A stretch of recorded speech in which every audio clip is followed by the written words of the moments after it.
The US capital is abandoned by residents. British troops entering the city begin to set fire to government buildings. The capital lights up first. The fire quickly jumps to the wing of the building, where the famous Library of Congress is located. Then the White House breaks out, in which the soldiers arrange a grill party before that. When the news of this reaches London, one of the members of Parliament will say that even the Goths did not behave like this when they took Rome. But they weren't Goths, they were Canadians. More precisely, then there were still residents of a handful of British northern colonies who took revenge on the Americans for the burning of the city of York, present-day Toronto, a year earlier. It was August of 1814. Hello everyone, I am Yegor Ziryanov, and you are on the Airfield channel, where we talk about the dead and the dead, about history. And today, we are talking about the history of Canada, and in particular, about how it managed to remain a separate state at all, being a colony of Great Britain and being the main neighbor of the United States. And yes, the territories of Canada were often exactly that stumbling block.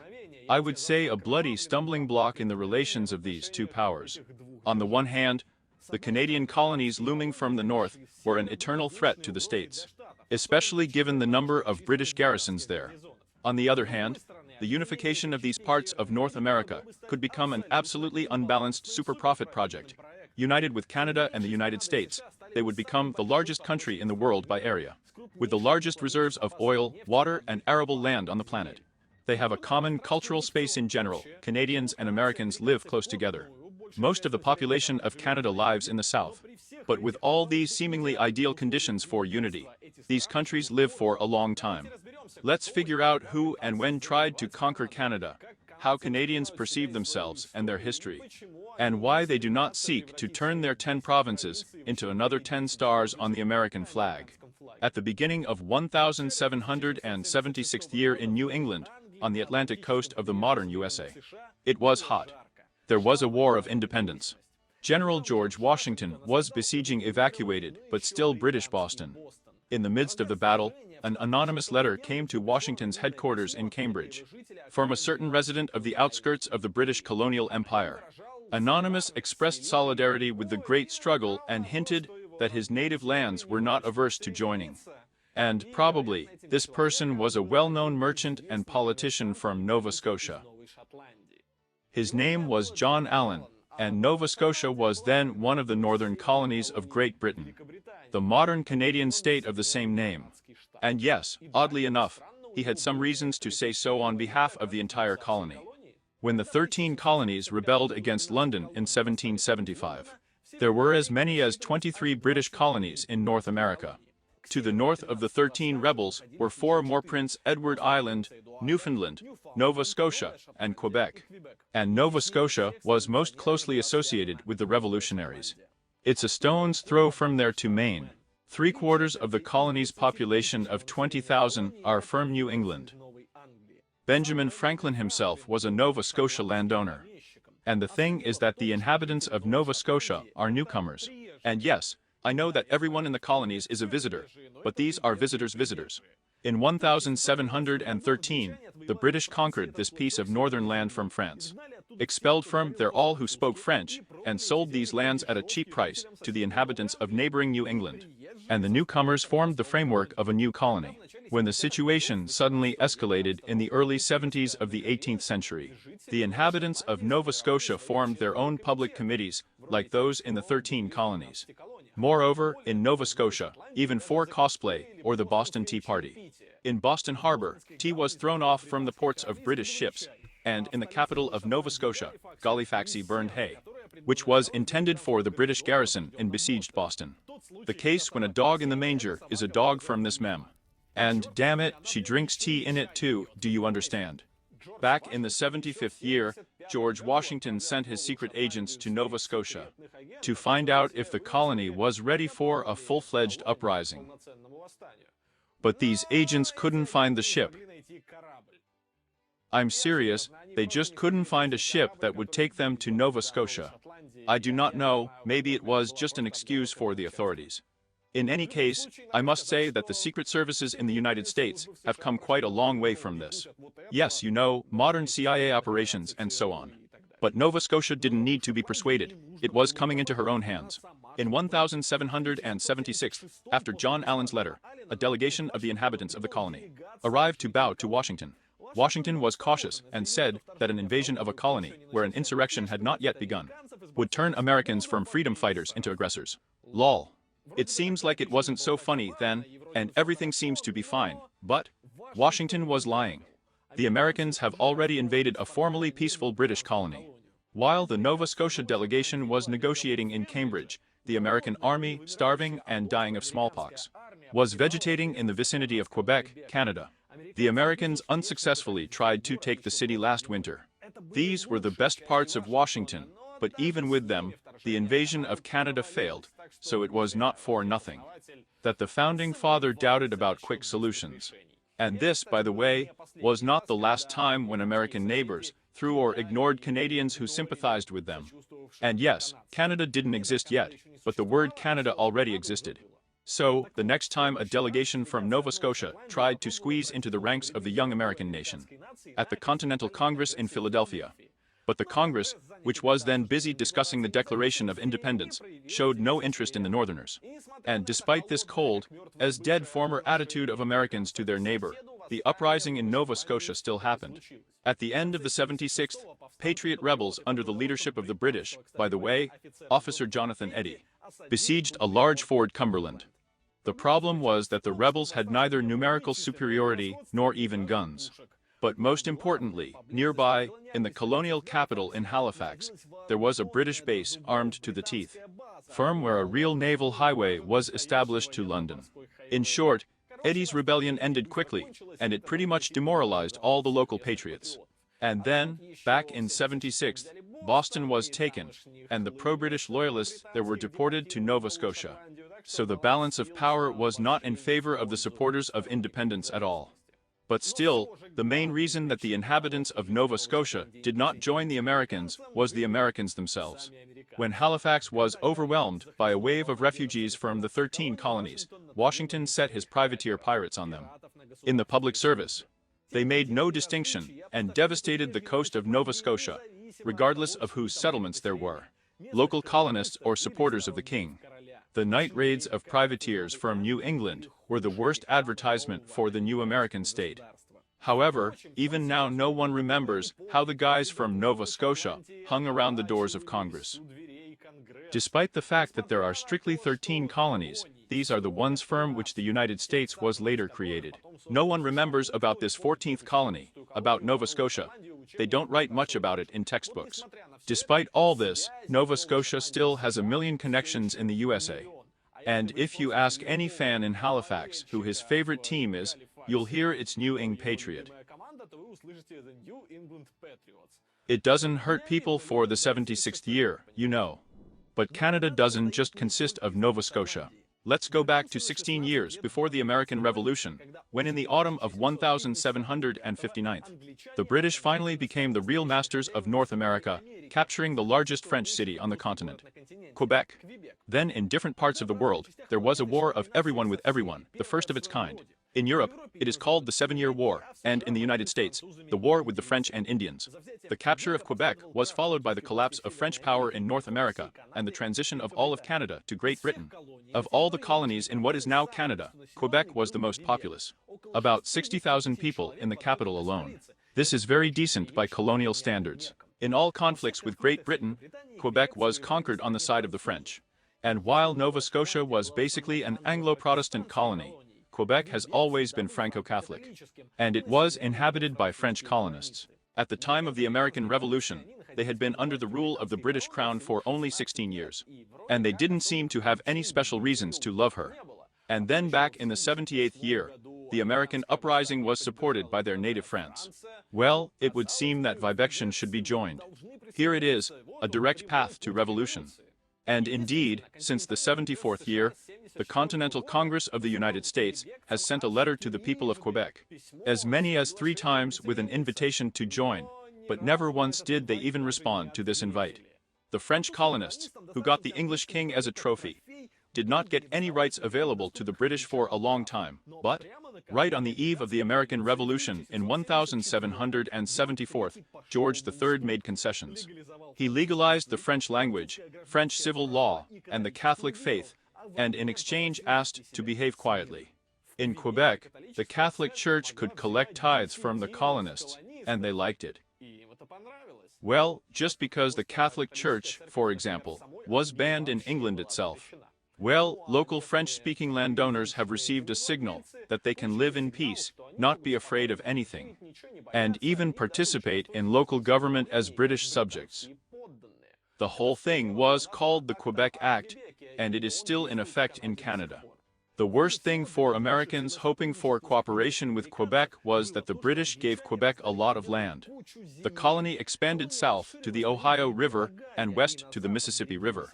A potential break with Great Britain now threatened the Quebecers with territorial disputes with the United States. Although the Quebecers were not enthusiastic about the British Empire, they were generally satisfied with their situation. And here one should be surprised, of course, not at how easy it turned out to be to buy them. Well, because, equal rights with neighbors, the opportunity to live peacefully according to their traditions, and the absence of war. It's actually quite a lot. One should be surprised here at how freedom-loving and almost abnormally politically conscious their southern neighbors turned out to be. And what role Britain itself and English culture played in this. Americans, with their revolution, were real visionaries. In order to put forward the motto, "There is no tax without representation," you need not only to value your money, but also to understand the meaning of political representation proper. In the 18th century, the English understood this better than anyone else in the world, yes. Britain granted its colonies broad rights of self-government. The colonial assemblies passed local laws and were responsible to the people. When they were oppressed, they fought back. Massachusetts butted heads with the English Parliament on the issue of 17th century self-government. The American Revolution is the revolution of the English Protestants, people in whose history there was an experience of the glorious revolution. Of course, they relied on the works not only of the Englishman John Locke, but also, say, on the works of the Frenchman Montesquieu. But the main thing is that the traditions of representation in the English-speaking society have existed in practice for quite a long time. So, probably, even if the British had tried to do the same thing they did with Quebec in the colonies to the south, it would hardly have led to the same results. Moreover, the British then plundered one of their colonies in order to save power in another. I remind you that the trigger for the American Revolution was another tax hike undertaken by the British to save their East India Company from bankruptcy. But what about the political consciousness in the French colonies? Yes, in general, nothing. The Louisians were still sitting in Versailles, the revolution had not yet happened, the guillotine had not yet been invented, and representative democracy remained at best a topic for discussion in Paris salons, which, moreover, were in fact infinitely far from Quebec. And they became even further to the moment of the British power. Most of its inhabitants had already lost touch with their old homeland by this time and were accustomed to British governance, especially after the adoption of the Quebec Act. So when, in the 75th year, the Continental Congress of the United States sent another invitation to the Canadians, they not only did not join and did not respond, but also sent provisions to the besieged British troops in Boston. The following year, Sam Benjamin Franklin headed a delegation of the Continental Congress to Quebec, Montreal. But the Canadian colonists stood their ground. Franklin was bringing them a war without guarantees of victory, and they already had the rights recently granted by London on their hands. And then, who during the 7 years war-joked villages and towns? Those Southerners. In general, the dialogue somehow did not go. The Continental Congress turned out to be not so continental.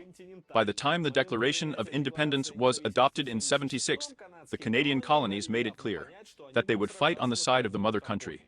The Americans then replied that in this case the seizure and annexation of Canada is a historical inevitability, and even approved its entry into the United States in the Article on Confederation in the 77th year. But it's not reckless, of course. The only attempt to capture Canada on the spur of the moment failed completely. In June 1775, the American army invaded the province of Quebec, took Montreal, but was stopped before the walls of Quebec City, and, after an unsuccessful winter campaign, retreated back to New York. Yes, I have already mentioned this before. In the process, however, to be honest, it somehow turned out that the Quebecers were not enthusiastic about the Americans. But they were not really going to support the British, and in general, the war swept through their territories without their participation. At least, without much noticeable. As a result, it turned out that Nova Scotia wanted to, but they didn't take it. Quebec did not want to and remained at its own, and the other two almost uninhabited colonies, the islands of Newfoundland and Prince Edward, were of little interest to anyone and remained British. Canada managed to tear off only the remote Northwest Territories, the Great Lakes region, the future Iron Belt of the United States, which will rust by the 1970s. By the Treaty of Paris of 1783, Great Britain renounced its claims to the 13 colonies. The treaty established an international border between the United States and the Canadian possessions of the Empire. There were territorial disputes, and Canadians and Americans are still fighting over several rocky islands between Maine and Nova Scotia. But this is so in small things, not Taiwan. Tens of thousands of American colonists who remained loyal to the Crown left for the North. Quebec also spoke English for the first time. For convenience, the colony was divided into French-speaking Lower Canada and English-speaking Upper Canada. Today, these are the Canadian provinces of Quebec and Ontario, respectively. Then they lived peacefully. But the Canadian question remained open. Some American politicians believed that the job was only half done, and the mission of the Founding Fathers would not be completed, as long as at least one European monarch ruled in the space from the Gulf of Mexico to the Arctic. So in June 1812, the USA again tried to eat Canada and grab the whole North from the British. 6 days before Napoleon's invasion of Russia, the US Congress declared war on Great Britain. The Second Anglo-American War began. There was no problem with the reason for it. In Europe, the Napoleonic Wars were in full swing, and the British forcibly climbed the soldiers of the American colonists, stopping the ships for this. Everyone who was raked in was sent to the Channel to defend their homeland, and former sailors of the Royal Navy were especially valued here. In addition, the British constantly interfered with American trade and incited the Indians to war on the frontiers. The American armies moved north, full of optimistic hopes. Thomas Jefferson wrote in letters that the war would just be a matter of marching. And in general, no one among the supporters of the war doubted that Canada would be conquered, so the skin of the Canadian grizzly began to be divided in advance. Someone wanted direct annexation. Someone offered to exchange territories for trade privileges. But someone believed that Canadians would be happy to be freed from the British Empire. The latter, of course, made the most mistakes. It quickly became clear that Canadians were by no means eager to leave the yoke of the British Empire in order to voluntarily join the United States. Well, the conquest of Canada, as it turned out, is not an easy matter of the march. The Americans managed to capture and plunder several cities, including the future Toronto, and that's it. The Canadians gave an unexpectedly serious rebuff. The British and American armies, along with the militia and Indians, had been jostling on the border for almost 3 years, periodically exchanging territories along the Niagara River. And the meaning of what was happening eluded the participants of the conflict with each new battle. The turning point came in 1814, when the British occupied most of Maine and avenged the capture of Toronto, with watering in Washington. And the Americans were lucky in the South. Future President Andrew Jackson captured New Orleans, and the successful defense of Fort McHenry during the British attack on Baltimore became the inspiration for the creation of the US national anthem. Meanwhile, Napoleon was finally finished off in Europe, and the war suddenly went out of fashion.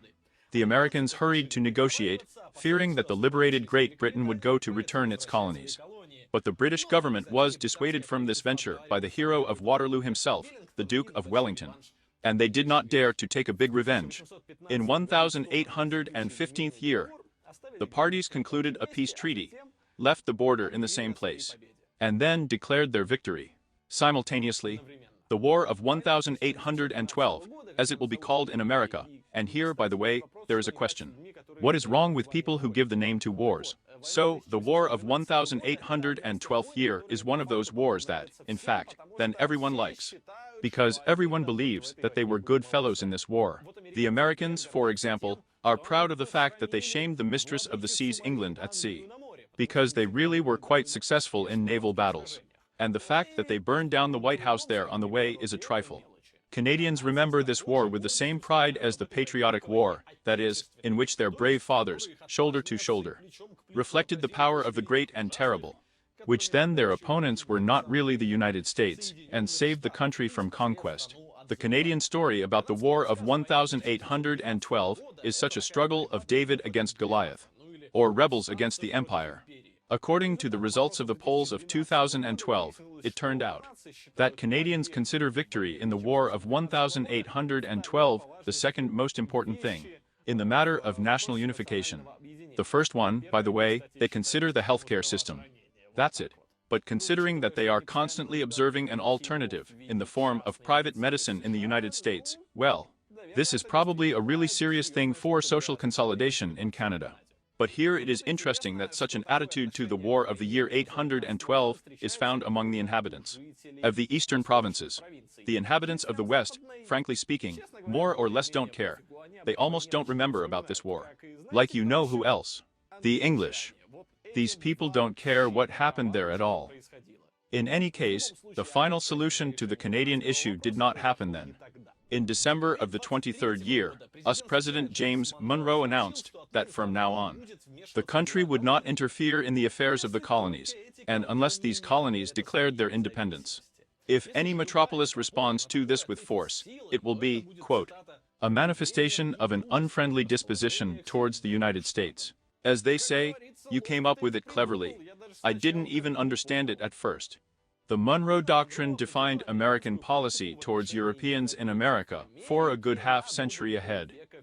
And the Canadians were very interested in it, because on the one hand, it seems like the American hawks were told to hold back their plans for their northern neighbor, and on the other hand, the Canadians were invited to revolt, it turns out. In the 1830s, riots really happened. It got to the point that the mob burned down the Parliament in Montreal. But Britain learned from its mistakes and gradually transferred the rights of self-government to its North American colonies. In the 48th year, while Europe was crazy about revolutions, Nova Scotia got its own prime minister with a cabinet of ministers. It was followed by the rest of the colonies. But there is no getting away from the fundamental contradiction of Canada. The country is divided into a French-speaking and an English-speaking part. In addition, the proximity to the United States made the issue of unification eternally relevant. Canada remained a royal colony, and it had a republic at its side, and even with rather aggressive practices of political imperial officials, of course, tried to condemn American-style republicanism, but it turned out badly. In the 50s of the 19th century, even conservatives in Toronto and Montreal advocated reform in the style of the American system. They say, let's change the Constitution, stop imitating the Parliament in England, we are on another continent altogether. At the same time, you will not believe it, in Quebec, the same one that during the War of Independence did not want to join America in any way, there was a movement of joining America. English-speaking residents of Quebec feared the growing influence of Francophones. The arguments in favor of annexation boiled down to 3 points. Firstly, the Americans will give Canada markets, secondly, national security, and, thirdly, resources for the development of Western territories. The Americans were building a transcontinental railroad at that time, and the Canadians thought it was a good idea. Because in Canada at that time, the question of the unpopulation of the western provinces was even more acute than the question of the unpopulation in Siberia. The country was already one of the largest on the planet, and its entire population was huddled somewhere in the east, in the south, on the border with the United States. And yet, most of the protest movements sought not to unite the United States, but to weaken the power of London. They were only inspired by the American system. Contrary to the wishes of many Americans, Canada has never seriously aimed at the States. Because the USA is a brand with a double bottom.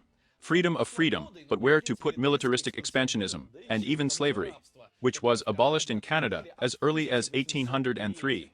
And the French-speaking population was against it. In general, Canadians have always been dissatisfied with their southern neighbors, even more than with the British. But somehow it was no longer possible to consider themselves British either. Therefore, it was necessary in the second half of the century to answer the question, who are Canadians? It all started with the invasion of the Irish. Their country suffered a terrible famine in the 40s, mowing down the island by a third. And millions of people escaped to the United States. There they, convinced of the British guilt in the famine, began to unite for revenge. But where to find the British in North America? That's right, 300 kilometers north of Boston. For the next 2 decades, detachments of Irish Americans will terrorize the border areas of Canada. For the sake of pressure on the empire. It is characteristic, by the way, that the US government did not support the raids, and President Grant even arrested the gang leaders. But then the situation was complicated by the fact that about a quarter of the population of Canada at that time were Irish Catholics. And it was not very clear which side they would take if anything. In 1860, US Secretary of State William Seward predicted that the western part of British North America, along with Russian Alaska, would become part of the United States. And then his prediction began to come true. The Americans really took Alaska. Another blow to American reputation was the Civil War. It seemed to many in Canada that this was the failure of the entire American project, and in America itself. The war caused new calls to seize Canada when it turned out that Great Britain sponsored the Confederates through it. Confederate agents even used the British colonies as a base for attacks on the northern states, and for these tricks, the British then had to pay reparations. And in the end, these were the times of active American expansion in all directions. Secretary of State Seward, in addition to Alaska and Canada, also poured into Greenland with the Caribbean islands. I know, he said in 1867, that nature intended that this entire continent, and not just these 36 states, would sooner or later end up in the magic circle of the American Union. The same British Columbia, the west of Canada, absolutely demanded that Queen Victoria either pay off Canadian debts or give her the opportunity to join the United States. After a while, a petition flew around Vancouver, which called on President Grant to send troops and annex Canada, especially since the British were actively reducing their Canadian contingent at that time. In short, there was a rather anxious time, and Canada had to determine what it was. And she did it in the 1860s. And it was done peacefully. As a result of lengthy disputes, several conferences in different parts of the country, and competitive elections, the colonies found a common denominator for themselves. It was a new federal structure called the Dominion of the British Empire, which is still sometimes allowed and not exactly called the Confederation. All colonies became part of the Dominion on equal terms. The French-speaking regions finally managed to come to an agreement with the English-speaking ones, and the Catholics with the Protestants. Everyone agreed that they needed a common economic space, a transcontinental railroad, common security, and that they didn't need American politicians and Irish rebels. Queen Victoria was not against it and signed the Act of British North America, still the main constitutional document of Canada. In fact, then a single state was born from a handful of disparate colonies. Only foreign policy remained in the competence of the British Crown. And since then, Canada has been slowly but surely moving towards full independence. The British did not interfere with her in this, and in the end, their presence on the American continent was reduced to the symbolic face of the British monarch on a $20 bill. Over the past 150 years since the Declaration of Confederation, Canada has been thrown out of the country many times. Competing national projects have arisen, but it is important that it was then, in the 1860s, that the country finally decided that it was Canada, and not the northern continuation of the United States or the western continuation of England or France. Today, the annexation of Canada by the United States seems to be supported by an absolute minority of Canadians. Different polls give different numbers, but, apparently, in recent years, there have been less than 10% of such people. And this is despite the fact that relations between the countries are, well, the friendliest. So that you understand, now the border between the United States and Canada, which has been crossed so many times by troops from both sides to set fire to something, conquer or kill someone, is not guarded by anyone, and this is the longest unguarded border in the world. That's such a good ending to this story. And if you want to make it even better, then subscribe to the channel, like this video, or unsubscribe in the comments. And if you want it to become, well, just wonderful, then subscribe to our Busty, if you have a Russian card, or to Patreon, if you have a foreign card. There you can support the channel, watch the videos the very first, and do it without integrative advertising. Anyway, thanks to everyone who watches these videos. Don't forget to share them with your friends, and see you soon.